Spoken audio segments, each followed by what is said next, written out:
Gua Daniel. Gua adalah mahasiswa jurnalistik di salah satu kampus swasta di Jakarta. Libur akhir semester ini, gua mau main ke rumah nenek. Di sana itu suasananya tenang banget. Jadi gua bisa nyelesain draft terakhir novel yang lagi gua tulis. Tapi gua nggak akan sendirian ke sana.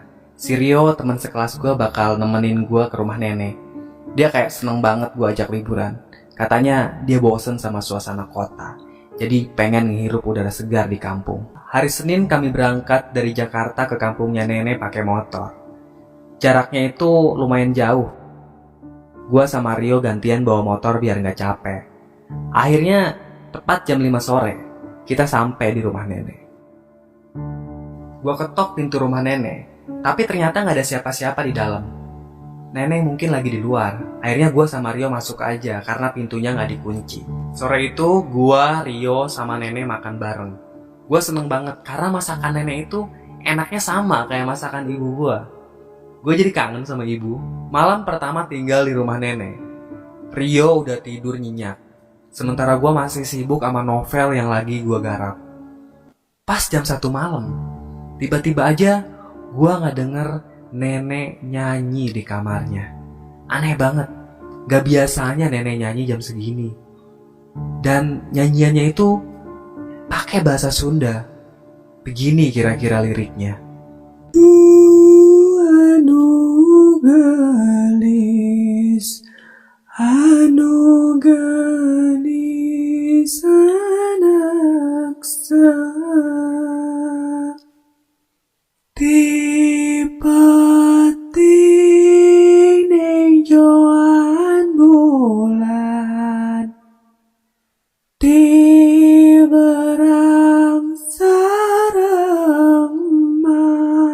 arti liriknya itu kayak lagi nimang-nimang anak sendiri. Ini nenek ngapain jam segini nyanyi? Awalnya gue gak peduli. Gue tetap fokus sama novel yang lagi gue kerjain. Tapi si Rio bangun. Katanya dia kebelet pipis. Akhirnya dia pergi ke kamar mandi. Dan pas dia balik dari kamar mandi, katanya dia ngeliat nenek gue lagi nyisirin cewek yang rambutnya panjang. Gue bilang ke Rio, lu salah lihat kali. Orang nenek tinggal sendirian di rumah ini. Terus kata si Rio, seriusan Daniel, seriusan, gue ngeliat ada cewek di kamar nenek lo. Coba lu cek deh sekarang. Gak lama kemudian, tiba-tiba nenek udah berdiri di depan pintu kamar gue. Kata nenek, emang ada apa cu? Gue gak nyangka kalau nenek udah ada di depan kamar. Terus gue bilang, gak ada apa-apa kok nek.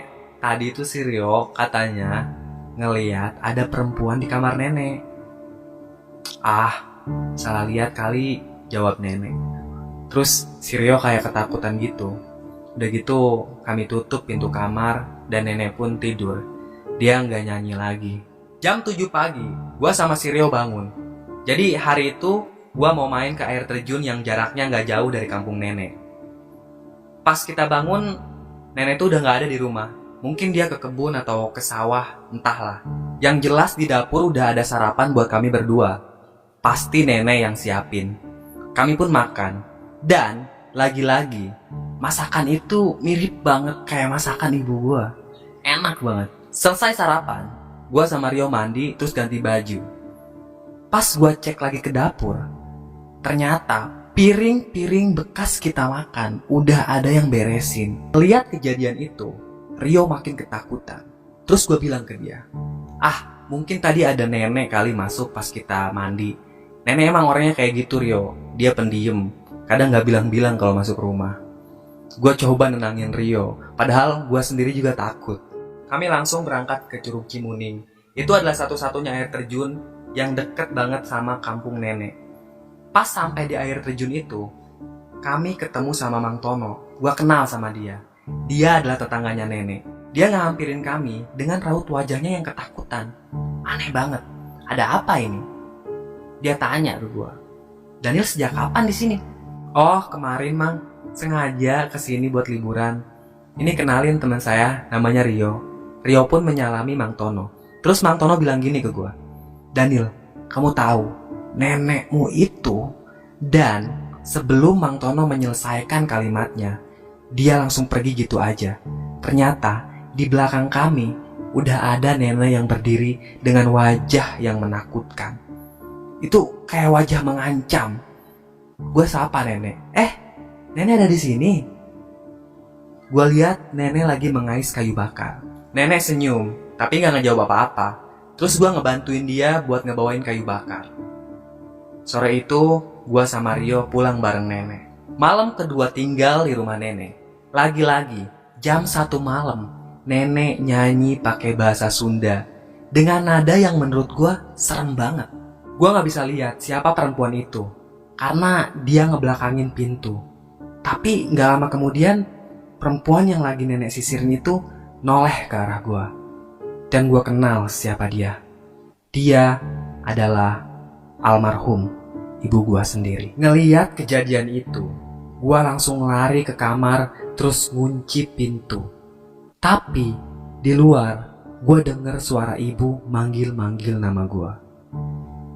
Daniel.